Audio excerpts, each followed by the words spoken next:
It's time to hear from the hosts of Locked On Diamondbacks and Locked On Rockies. You are Locked On MLB,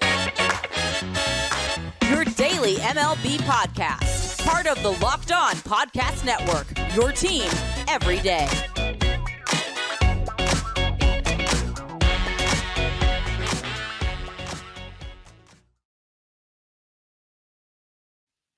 Hello, baseball fans. Welcome to Locked On MLB, part of the Locked On Podcast Network, where it's your team every day. This is the daily podcast. We talk about all of Major League Baseball. Actually, this is our second, so we're double daily. Is that bi-daily or semi-daily? I can't figure out. Neither can you. I'm your host, Paul Francis Sullivan. Please call me Sully. I've been Emmy-nominated television producer who's been a baseball podcaster for well over a decade, and this is my fifth full season here at the Locked On Podcast Network. You can follow us at Locked On MLB Pods on Twitter and on Instagram. I'm your pal Sully. I'm at Sully Baseball on Twitter, Sully Baseball Podcast on Instagram. There's no trivia question to answer today because we're dropping two episodes, and so it's the same one from that I dropped earlier today. So bear with us a little bit. What we're going to be doing, this is part two of our bounce around the National League West. We're going to hear today from Paul Holden from Locked On Rockies, and we're going to be hearing from Millard Thomas from Locked On Diamondbacks. But I will repeat the trivia question at the end of today's show in case you didn't hear it from the first one. So obviously the biggest news in baseball is the signing of Shohei Ohtani. There's going to be a domino effect from that. We're going to see where Blake Snell, Yamamoto, where some of the other players who are out there are going to find a potential new home. Let me tell you something. There are going to be some disappointed fan bases out there beyond the rivals of the LA Dodgers who are going to feel the need to do a plan B signing. And look I've been wrong a lot. I make a lot of predictions and I've been wrong a ton. Okay. Sometimes I'm right. When I'm right, I can't stop screaming about it. But when I'm wrong, boy, am I wrong. But I think I'm right about this one. And what I think I'm right about is that Cody Bellinger, Cody Bellinger has done a lot already. He's only 28 years old. He's been a most valuable player. He's a two-time All-Star. He's a Gold Glover. He's a Silver Slugger. He won the Rookie of the Year. He's part of a World Series winning team. Got one of the least deserving league championship series MVPs I've ever seen in my life, but that's not the point. He has done a lot in his career. He was the MVP in 2019 when the Dodgers had a wonderful team who somehow lost to the Nationals. And he was a part of the team that won the World Series, but his final 2 years with the LA Dodgers were spotty at best. 2021 was an abject disaster. 2022 was a tiny bit better, but not a lot. And he signed a short-term deal with the Cubs, and he found his all-star status. Hit for a lot of home runs, hit for high average, got a good OPS, stole a bunch of bases, everything you could want. He's back, he's back, he's back. Color me skeptical. Do I think Cody Bellinger can still be a solid contributor to a team? Yes. Do I think he's going to be an MVP candidate again? No. Do I think that he is going to be the beneficiary of a gigantic, huge Mongo contract from a organization that desperately wants to show their fan base that they're going to go for it? Absolutely. And just let me warn you. Sign him to a deal. If he signs for a 3 or 4 year deal, sure, that makes all the sense in the world, and he'll make a big pile of money and he'll be happy. But if you're going to sign this guy to an 8-9 year deal, when he's given you 3 all-star seasons, someone's going to give him a giant contract. Now I'm going to say this right here and now. I am not someone who thinks that, it's evil that players get big contracts or anything like that. Players should get whatever contracts they get. whatever they're offered. What I'm saying is, I don't think he is the consolation prize for Shohei Ohtani, and he is going to be signed like one. And I think it's going to come back and bite someone in the butt. But good for him if they pull it off. But and I like Cody Bellinger. There's nothing to do. It's nothing bad about him. I just think that there's he's going to be the recipient of a great deal that will come back and haunt the team. I'm not saying I'm rooting for that to happen. That's just my prediction. But I think you're going to see some other players come, and be solid contributors. And we're going to hear from Millard Thomas from Locked on Diamondbacks, who's going to bring up a certain JD Martinez, who's available on the free agent market. And he was a former Diamondback. And we're going to see a little bit from Paul Holden, who, by the way, I have to almost explain a little bit about Paul Holden, who's our tremendous host of Locked on Rockies. He doesn't live in Colorado. He actually lives in Washington State, but he's from Colorado and is a big Rockies fan. And when I got a hold of him, he wasn't in Washington State. He wasn't in Colorado. He was actually in Florida. Are you following? So it was kind of a confusing situation for your pal Sully, saying, where the heck are you right now? But alas, there you go. We will get a hold of him and get a hold of Millard and get their thoughts on the big Shohei Ohtani move.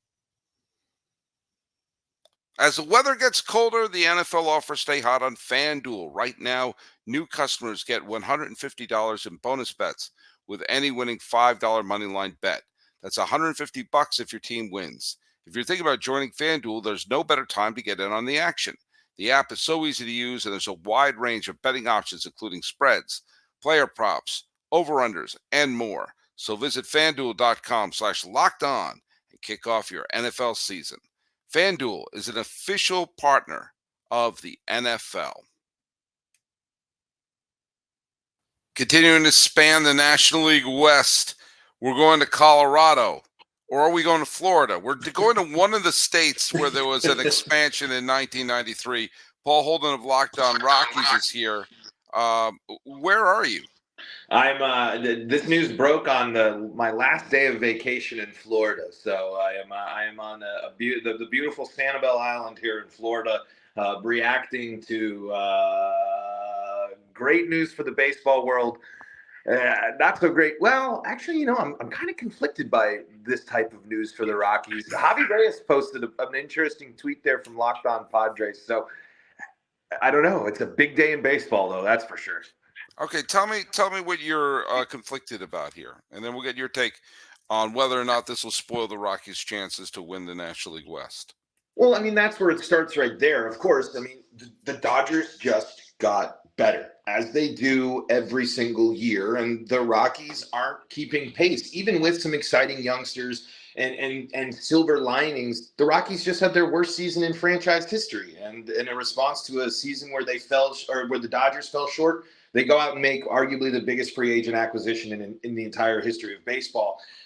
What's cool for Rockies fans is you get to see Shohei a lot, and that's really cool and really fun. As someone that has been living in the AL West market and has been able to see Shohei live about 5 times now, going to various Mariners-Angels matchups, it's electric. Even just when he hits, there's still a magic to Shohei Ohtani when he's just a DH.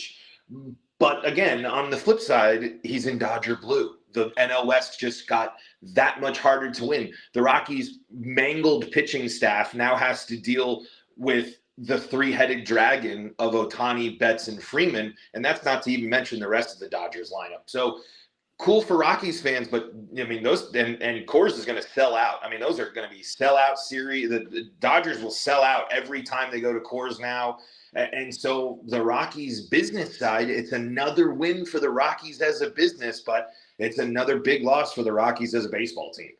All right, just going into this year, who are the young players that you are hoping are going to make a big impact on the Rockies and have them chip away at that at the 100 some odd losses that they had last year? It's, I say this a lot, and I'll continue to say it. It's something that people didn't know about the 2023 season. The Rockies made one of the best trades in baseball in getting Nolan Jones from the Cleveland Guardians. Nolan Jones impressed not only at Coors Field, but he showed that he was able to hit on the road. He got just under 400 at bats.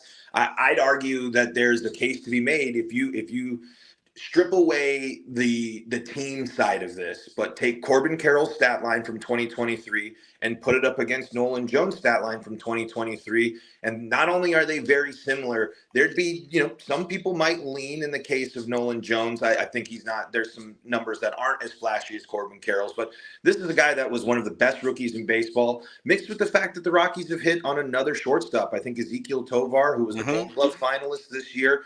If he can take a step forward just like all of these guys, really, if he takes a step forward on offense and handles the big league level, the Rockies are going to have another stud shortstop. And the Rockies might have the best center fielder in Rockies history defensively. When you're looking at Brenton Doyle, you saw in the comments when Brenton Doyle won the Gold Glove this year, who's this guy? You don't understand how good he was at defense and how much of a game changer that can be at Coors Field. Those three guys are the key young players for the Rockies next year. I was going to say, I think we talked about this when you were on the show last, but that's a really critical point for people who don't understand how important it is to have a great defensive center fielder in Coors Field. Coors Field's outfield is gigantic because it had to be. Otherwise, you'd have bunt home runs in Coors Field. And so in order to chase down those balls that would be a triple if you didn't have a good defensive center fielder, that's absolutely critical for the Rockies to have someone like Doyle in center field. And that also gives them a little bit of leeway in left field or right field to have someone who's in the outfield because they're a pure hitter. And Nolan Jones is filling that. I mean, Nolan Jones has a cannon. He's not the best. He's not the same type of defender as Brenton Doyle, but Nolan Jones proved that he's got an arm that can cut down. People were testing him, and he was acing those tests in the second half of the season. The Rockies lost a lot of games this year, and they lost a lot of games in the second half, but during the really tough stretches, the Rockies were beating some of the best teams in baseball through 7 innings of games consistently. In what was one of the worst stretches of the season, a couple of breaks going the Rockies' way could have turned it into actually one of the best stretches of the season and would have actually led to a little bit more eyebrows being raised by some of these Rockies young guys. But the mountain to climb is still really, really steep. But if the Rockies are going to take a step forward next year, those three guys are going to play a huge role in it. And this is a lot of pressure on Chris Forbes here, a lot of pressure on Bill Schmidt, the GM and the man who runs the farm. And again, you and I have mentioned this before. If you can't build a great pitching staff, which you're probably never going to do in Coors, you got to make sure you have airtight defense because, thin airtight defense, because you have to make sure you're at least preventing dumb runs. There's pitchers are gonna get lit up and let home runs, but you got to keep balls in the infield. Got to keep them in the infield. You got to have people tracking stuff down, and that's the key. And of course, Colorado lost 103 games last year. 2 years ago, Arizona lost 110 games and found themselves in the World Series. So, are they going to do that? I don't know. I would have thought the Rockies had a better shot than the D-backs, quite frankly. So, well, look at Paul Holden, before this move, I think the Rockies were going to finish in last place. And after this, I think they're going to finish in last place. Before this move, I think the Dodgers would have won 100-some-odd games. And now I think they're going to win 100-some-odd games. In the end, how much impact did this really have? For Dodgers and Dodgers fans, big. But for the Rockies, above all, not really. I mean, I don't think the goal is winning the division anytime soon. Really, it's just get back to fighting for that wild card. Be a team like the Phillies that can just get to October, give yourself a chance, do what the Diamondbacks did last year. The good news just always continues to roll in for the Dodgers. But let me put on my homer hat here a little bit. Let's see him now do it in the big time. There are no more excuses for this Dodgers team. And frankly, I don't really want to hear an offseason of trumpet blasting and Dodgers parade already happening, because in the back of my mind, even with Otani, I'm going to sit here and say, until you're hoisting that World Series trophy, I'm going to doubt you a little bit in the playoffs, because you haven't proved it to me with some of the best teams that have been assembled in the league in the last few years. And those are shots fired. I got to say something. I mean, from a mile high. From a mile high. Thanks, Paul Holden of Locked On Rockies. Thanks, Sully. Happy to be here.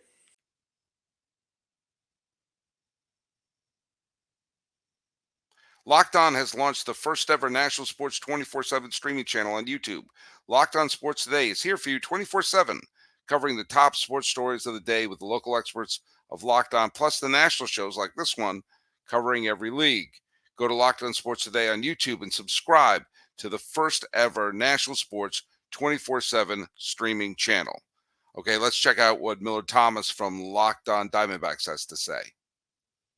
Yeah, I mean, we all felt the earthquake here in Arizona where Otani signed with the Dodgers, and immediate reaction, of course, worst case scenario was Otani signing with the Dodgers because, of course, they're like one of the biggest rivals to the D-backs, of course, NL West division rival. But then you see that number come out, $700 million over 10 years. And Sully, it made the news a little bit more digestible to see Otani go to the Dodgers, because now just the level of expectation and pressure that Otani's going to feel. I mean, he's an elite athlete. I'm sure he's going to be fine, but anytime he's at the plate now, anytime he's on the mound, you're going to be thinking about that number in the back of your head. It's going to limit some other moves that the Dodgers have because their rotation still is pretty weak. I mean, the D-backs still have the best rotation in the NL West, and Otani will not be pitching next season. So immediate reaction, Otani, one of the best players in baseball. I want to root for Otani. That's why I'm so upset that he's going to the Dodgers, because he's like one of the most likable players in the sport.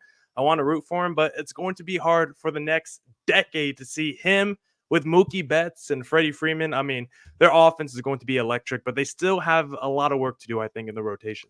Well, yeah, and their offense is going to be amazing. Arizona has Gallen, Kelly. Yep. They just signed Rodriguez. Yep. They have Fott. Yep.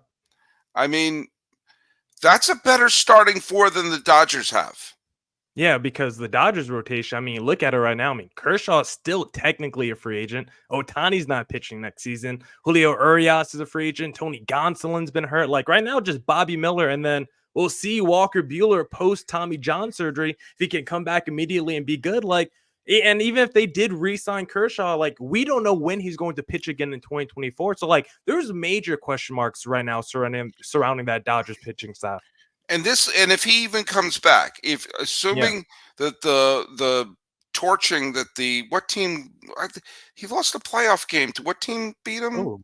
Was it the little brother team in Arizona? I think? Oh, that's right. It was the Diamondbacks. Oh, turned Clayton Kershaw into Charlie Brown on the mound. He practically was flipping in the air with his clothes flying off. The Arizona has a better starting rotation than Los Angeles right now. I don't think that's not debatable. Yeah, there's not five guys in the Dodgers rotation right now. So and if someone else signs Yamamoto or Snell, then the big guns are taken off the table. If Kershaw comes back, and that's a big if, he's not going to be Kershaw circa 2014. Cy Young, MVP, best pitcher in baseball. He's not even going to be Clayton Kershaw, COVID year. I mean, he is going to be he's only going to pitch half a season, best case scenario, and he's not going to be the workhorse pitcher he used to be. He's either near the end of his career or at the end of his career right now. Yeah. And so anything you get from him is almost a bonus.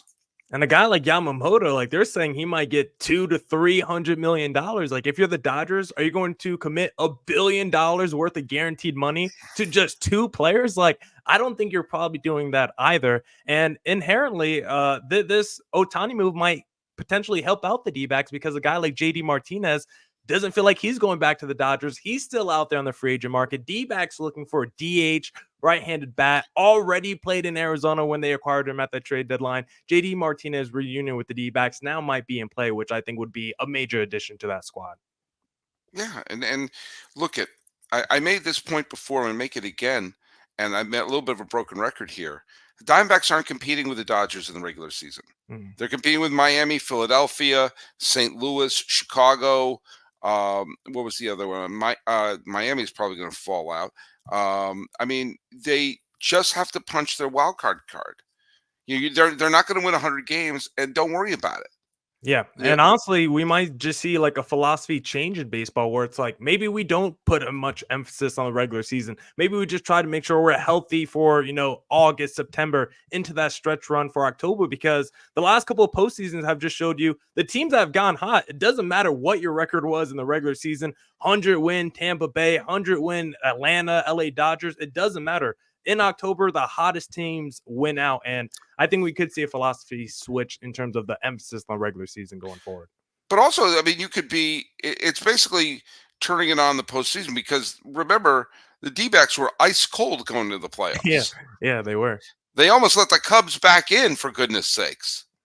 Thankfully, they were able to just find a stride late in the season. Part of it was just you got guys like Brandon Pfaadt who just turned their season around magically in the biggest moments of the season.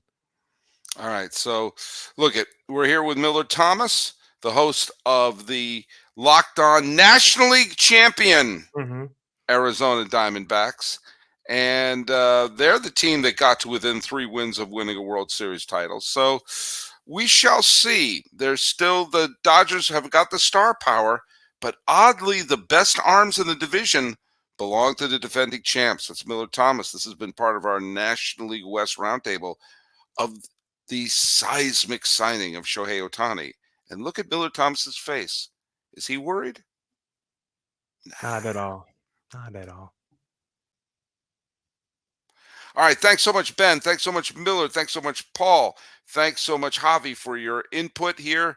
And we'll see how things unfold. Hey, let's do the trivia question.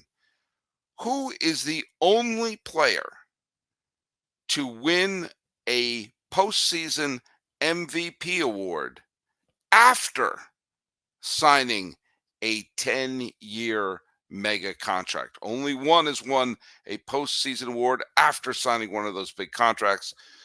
Write it down here on YouTube or on Twitter at LockedOnMLB Pods on Twitter, in the Instagram, or Sully Baseball on Twitter and Instagram. And make sure to check out Locked On Sports Today. It's there 24/7, covering the top sports stories of the day with local experts on Locked On, plus our national shows. Go to Locked On Sports Today on YouTube and subscribe to the first ever national sports 24/7 streaming channel, talking about Shohei Ohtani and how it affects the rest of the league. This has been Locked On MLB. I am your host, Paul Francis Sullivan. Please call me Sully.